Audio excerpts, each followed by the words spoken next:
In the mists of time, the gods dipped a spear into the sea. The drops, falling from its tip, formed the islands of Japan.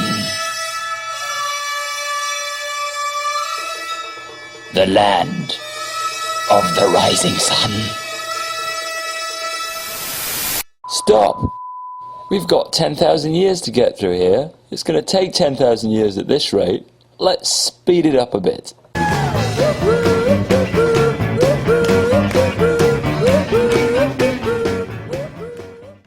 Japan is a long, narrow island country with many mountains and a limited area of habitable space.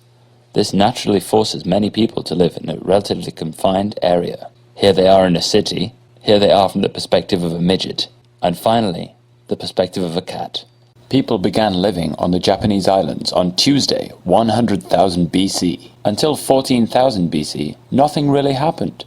Then, suddenly, pottery!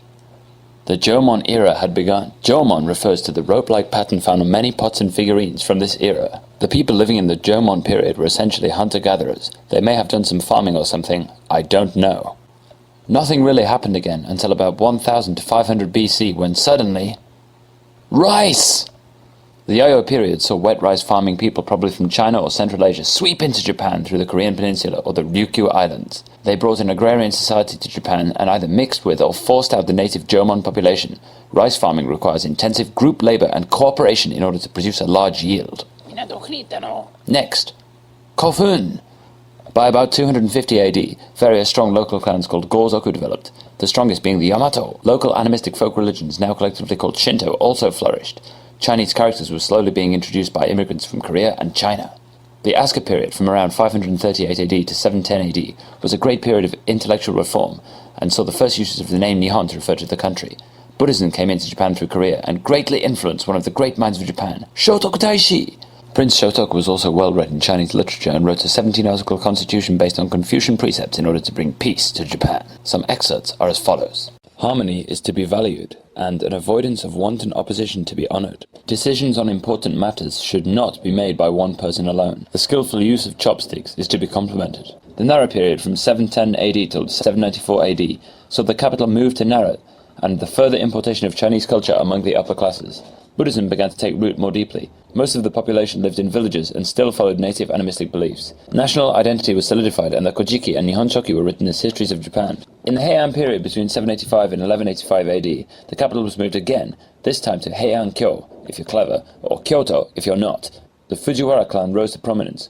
Kukai and Saicho, two Buddhist monks, brought the Shingon and Tendai sects of Buddhism to Japan. Hiragana and katakana were created around this time with a very clever Iraha uta, using one of each to lay out the whole syllabary. Literature flourished, and the Genji Monogatari, the Pillow Book, and some other stuff was written. Government power began to be decentralized, and the warrior class began to appear. In 1185, the Kamakura period started. Minamoto no Yoritomo seizes power. Ikuni tsukuro! The disunity and violence of this period affected a surge in the popularity of Buddhism, and many new sects appeared. Eisai brings Rinzai Zen Buddhism and green tea into Japan. Pure Land Buddhism is introduced by Honen. Later, Dogen Zenji brings Soto Zen Buddhism to Japan. Zen is said to have been popular with the samurai class for its direct experience approach and lack of reliance on verbal communication and written teachings. Lots of infighting and 2 Mongol invasions followed. Both were repelled, but destabilized the government. The Kemu Restoration saw the Emperor Go-Daigo back in charge for a few years.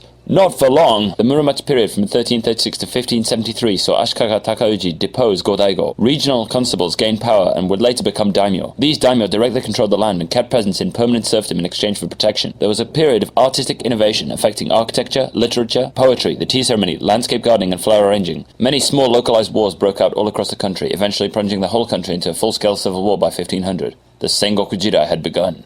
Western traders turned up one day in 1543 at Tanegashima bearing guns, very popular, and Christianity, not so popular. During the following years, traders from Portugal, the Netherlands, England, and Spain arrived. Christianity was eventually banned, then strongly persecuted as being a corrupting influence. 50 years after the arrival of guns, Japan probably had more guns than any other country in the world, even Compton. The period of civil war came to an end after 3 successive warlords, Oda Nobunaga, Toyotomi Hideyoshi, and Tokugawa Ieyasu. The Battle of Sekigahara marked a turning point in Japanese history. The Tokugawa claimed the title of Sei Taishogun and started a 250-year military dictatorship. Foreign trade was essentially banned, and Japan entered a period of seclusion from the outside world. Local lords or daimyo had no autonomy over their own provinces but had to pay tribute to the shogun and maintain expensive residences in the new capital Edo. A strict hierarchical class system based on Neo-Confucian thought was developed. The Mibunsei saw samurai on top, peasants second, craftsmen third, and merchants in last place. Strict rules were formed for each level of society. The individual had no rights, the smallest unit of responsibility being the family. Citizens were made responsible for each other's behavior. Japanese culture once again developed in seclusion. Nothing really happened again until 1853, when Matthew Perry and his black ships appeared in Edo Bay. Japan's borders were forced open and many daimyo lost confidence in the Tokugawa regime. Anti-foreign and anti-Tokugawa elements surfaced. Sono Joi! In 1868, Tokugawa Yoshinobu stepped down as shogun. The Tokugawa shogunate was overthrown by an alliance of Satsuma and Choshu. The Meiji period from 1868 to 1912 saw the abolishment of the feudal system, modernization of the military, and numerous Western systems of government adopted. Western thought, Japanese spirit was an important maxim. State Shinto was created and almost entirely removed from the influence of Buddhism. Christianity was also legalized, and Confucian thought was still applicable. Japan rapidly became a world power. From 1902 to 1923, Japan and Britain had a military alliance. Japan went to war with China and Russia in order to expand its empire and achieve equal footing with Western nations. The Taisho period saw the old government chiefs forced out of power and a move towards a more democratic system of government. Western influence on art, literature, and philosophy was felt. Democratic, socialist, communist, and anarchist schools of thought had an influence on many of the intelligentsia of the time. The seeds of universal suffrage were sown. Japan briefly entered World War I on the side of Britain. The Showa era saw Japan become increasingly militaristic, and ultranationalism began to emerge. Many felt that Japan was industrializing too quickly and becoming too Western. Japan participated in the Second Sino-Japanese War and the Second World War. After the war, the American occupation demilitarized Japan. The emperor renounced all claims to divinity. In 1952, Japan once more became a sovereign state.